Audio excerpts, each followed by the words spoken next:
तो US market से संकेत पॉजिटिव। फेड ने 2 रेट कट करने का इंडिकेशन दिया, लेकिन कुछ साथ में कॉशियसनेस भी उन्होंने जताई। वो सब आगे बात करेंगे, लेकिन तमाम सारे संकेतों के साथ आज आपके लिए किस तरह की होनी चाहिए ट्रेडिंग स्ट्रैटेजी, एफएनओ में कैसा एक्शन, लेवल्स कौन से होने चाहिए और साथ ही तमाम वो सारे स्टॉक्स जिन पर आपको आज नजर रखनी है, इन सभी के साथ शो में बहुत बहुत स्वागत आप सभी का।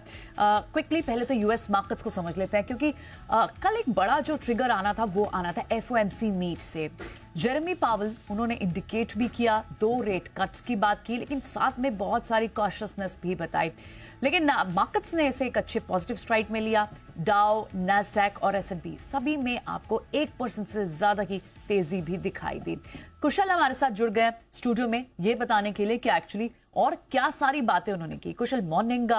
रेट कट की बात से बाजार तो उछले, लेकिन it comes with a pinch of salt. बहुत सारी और बातें भी बोली हैं उन्होंने। बिल्कुल, काफी सारी बातें बोली है प्रियंका। सबसे पहले तो गुड मॉर्निंग आपको। और जिस तरह का मूड माहौल है यूएस बाजारों से कल नजर आया, एफओएमसी की बैठक भी हुई, उस पर फैसला भी आया और कमेंट्री ऑफ कोर्स हम सबकी नजर उस पर बनी हुई थी। इनफैक्ट आप देखेंगे तो इंडेक्स लेवल पर तो डाउ जोन्स, नैस्डैक और एसएनपी 500 तीनों के तीनों इंडेक्स में ऑलमोस्ट 1% तक के गेन्स आपको देखने को मिल रहे थे। एंड मोस्ट इंपॉर्टेंटली जो फेड ने ब्याज दरों पर जो अपना फैसला है वो जस का तस बरकरार रखा एज एक्सपेक्टेड, तो उसमें कोई चेंजेस, कोई खास बदलाव नहीं था।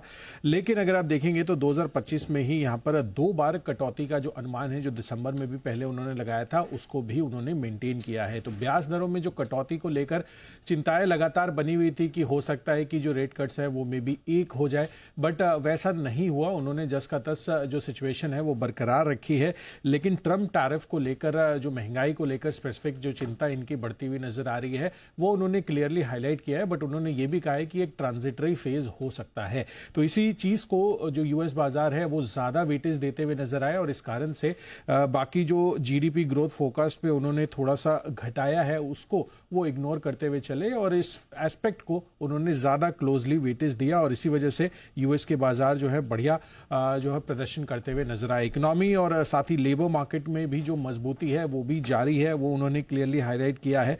और साथ साथ ओवरऑल जो मूड माहौल और मोमेंटम, खासकर जो टेक शेयर्स हैं, कल के दिन में अच्छा प्रदर्शन भी करते हुए नजर आए। तो फेड से यह आउटलुक था। यूरोप के बाजार जो है वहां पर मिले जुले संकेत थे। कच्चा तेल लगातार अभी भी सपाट बना हुआ है $70 के आसपास, तो उसमें कोई खास बदलाव नहीं है। लेकिन ऑल इन ऑल यूएस बाजारों में कल जिस तरह से फेड की पॉलिसी आई और जो स्टेटमेंट्स आए, उसको एक तरह से आप कह सकते हैं कि यूएस बाजार, यूएस निवेशक रिलेटिवली एक साई ऑफ रिलीफ उनको क्लियरली समझ में आई और इसी वजह से वहां पर इतनी अच्छी तेजी देखने को मिली।